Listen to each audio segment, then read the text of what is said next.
Assalamualaikum warahmatullahi wabarakatuh. Sebelumnya, perkenankan saya untuk memperkenalkan diri saya terlebih dahulu. Halo, perkenalkan nama saya Irna dari Akuntansi Syariah. Di sini saya akan membacakan sedikit materi tentang pengangguran. Adapun ide pokok pembahasan yang akan saya sampaikan itu ada 4. Yang pertama, apa sih itu pengangguran? Kedua, apa penyebab dari pengangguran? Ketiga, dampak dari pengangguran. Dan yang terakhir, apa saja kebijakan pemerintah terkait pengangguran ini. Oke, pembahasan pertama. Apa sih itu pengangguran? Pengangguran adalah orang yang masuk dalam angkatan kerja usia 15 sampai 64 tahun yang sedang mencari pekerjaan dan belum mendapatkannya. Orang yang sedang tidak mencari pekerjaan contohnya itu seperti ibu rumah tangga, anak SD SMP, mahasiswa perguruan tinggi dan lain sebagainya. Adapun pengertian lain terkait pengangguran adalah suatu kondisi di mana seseorang yang termasuk dalam golongan angkatan kerja itu bisa disebut juga dengan seseorang yang mempunyai keinginan untuk mendapatkan sebuah pekerjaan, akan tetapi sama sekali belum bisa mencapainya. 2. Penyebab pengangguran. Ada beberapa faktor yang mempengaruhi tingginya pengangguran di Indonesia. Seperti yang pertama, sedikitnya lapangan pekerjaan yang menampung para pencari kerja, dan banyaknya para pencari kerja tidak sebanding dengan lapangan pekerjaan yang dimiliki oleh negara Indonesia.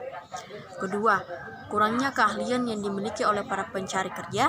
Banyaknya jumlah sumber daya manusia yang tidak memiliki keterampilan menjadi salah satu penyebab makin bertambahnya angka pengangguran di Indonesia. Yang ketiga, kurang informasi, di mana pencari kerja tidak memiliki akses untuk mencari tahu informasi tentang perusahaan yang memiliki kekurangan tenaga bekerja. Keempat, kurang meratanya lapangan pekerjaan, banyaknya lapangan pekerjaan di kota dan sedikitnya perataan lapangan pekerjaan. 5. Masih belum maksimalnya upaya pemerintah dalam memberikan pelatihan untuk meningkatkan soft skill untuk para masyarakat. 6. Budaya malas yang masih menjangkit para pekerja yang membuat para pencari kerja mudah menyerah dan mencari peluang kerja. 3. Dampak dari pengangguran. Dampak dari pengangguran berimbas pada penurunnya tingkat perekonomian negara, berdampak pada ketidakstabilan politik, berdampak pada investor, dan pada sosial dan mental. Banyak sekali yang bisa ditimbulkan dari pengangguran ini. Contohnya itu satu, ditinjau dari sisi ekonomi. Pengangguran akan meningkatkan jumlah kemiskinan karena banyaknya yang menganggur, berdampak rendahnya pendapatan perekonomian mereka. Kedua, ditinjau dari segi sosial. Dengan banyaknya pengangguran yang terjadi, maka akan meningkatkan jumlah kemiskinan dan banyaknya pengemis, gelandangan, serta pengamen. 3. Ditinjau dari segi mental. Dengan banyaknya pengangguran, maka rendahnya kepercayaan diri, keputus asa, dan akan menimbulkan depresi. Keempat, ditinjau dari sisi politik, maka akan banyak demonstrasi yang terjadi yang akan membuat dunia politik menjadi tidak stabil. 5. Ditinjau dari segi keamanan. Banyak pengangguran membuat para penganggur melakukan tindak kejahatan demi menghidupi perekonomian seperti mencuri, merampok, narkoba, dan selain sebagainya. 6. Banyaknya pengangguran juga dapat meningkatkan pekerja seks komersial di kalangan muda dalam untuk memenuhi kebutuhan mereka. Pengangguran yang timbul menjadi tanggung jawab pemerintah dan masyarakat untuk segera menanggulangi jumlah pengangguran yang terjadi. Pengangguran akan menimbulkan berbagai masalah ekonomi, sosial, dan berakibat pada tidak adanya pendapatan yang akhirnya dapat menyebabkan kesejahteraan akan semakin merosot.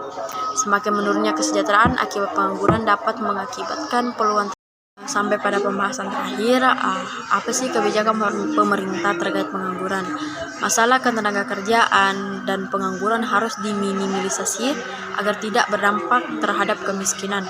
Dalam mengatasi ketenaga kerjaan dan pengangguran, dibutuhkan kebijakan-kebijakan yang mampu menurunkan angka pengangguran, mengatasi kemasalahan ketenaga kerjaan. Di antaranya itu pertama adalah membangun pembangunan nasional, kebijakan ekonomi makro yang bertumpu pada sinkronisasi kebijakan fiskal dan moneter diarahkan kepada pencipta dan perluasan kesempatan kerja.